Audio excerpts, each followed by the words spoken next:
नमस्कार, मी doctor Manjiri Valsankar, director Bhide hospital test tube baby centre, Navi Peth, Pune.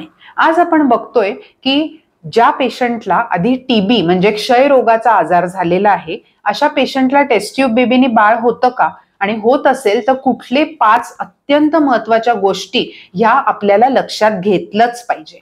सगळ्यात पहिली गोष्ट म्हणजे ज्यांना टीबी झालेला असतो, आता जसा फुफ्फुसाचा टीबी असतो, पेशंटला खोकला येतो, ताप येतो, वजन कमी होतं, तसं जो गर्भाशयाच्या पिशवीचा टीबी असतो त्यामध्ये कुठलंही लक्षण नसतं। म्हणजे अगदी 14व्या वर्षीपासून 45व्या वर्षीच्या स्त्रीमध्ये कोणालाही तो टीबी होऊ शकतो आणि त्यामध्ये बाळ न होणे किंवा पाळी नियमित न येणे एवढ्या 2च गोष्टी पेशंटमध्ये घडतात।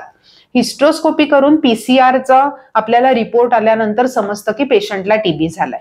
आता काही पेशंट माझ्याकडे पाठवले जातात टेस्ट ट्यूब बेबीसाठी की मॅडम हिला आधी टीबी झाला होता आणि आता दोन्ही ट्यूब बंद आहेत आणि टेस्ट ट्यूब बेबी लागणार आहे। तर 5 प्रामुख्याने काही गोष्टी टीबी झालेल्या पेशंटचं जेव्हा आम्ही टेस्ट ट्यूब बेबी करतो त्यावेळेला लक्षात घेणं हे अत्यंत गरजेचं आहे। सगळ्यात पहिली गोष्ट, टीबी फॅलोपियन ट्यूब्स म्हणजे गर्भनलिकेचा आजार आहे, त्यामुळे प्रामुख्याने या गर्भनलिका चोकअप किंवा बंद असतात आणि अशा वेळेला आपण वेळ न दवडता टेस्ट ट्यूब बेबी लवकरात लवकर केलं पाहिजे। दुसरी गोष्ट, जर तुम्हाला अंडकोशाच्या जवळपास टीबी झाला असेल जे आपल्याला लॅप्रोस्कोपीमध्ये दिसून येतं, तर तुमच्या अंड्यांची कार्यक्षमता किंवा क्वालिटी टीबीच्या इन्फेक्शनमुळे खालावलेली असण्याची शक्यता आहे, जे तुम्हाला टेस्ट ट्यूब बेबीमध्ये लक्षात जर आलं आणि बाळ जर चांगल्या क्वालिटीचं नाही झालं तर डोनर प्रोग्रामला अपस्केल करायला लागू शकेल।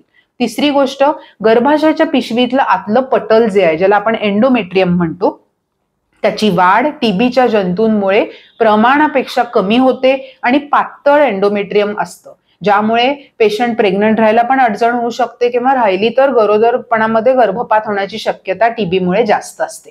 म्हणजे थोडक्यात सांगायचं तर जर तुम्हाला अगोदर टीबी झाला असेल आणि आता तुम्ही जर गर्भधारणेची कार्यक्षमता बघून प्रयत्न करत असाल तर वेळ घालवू नका।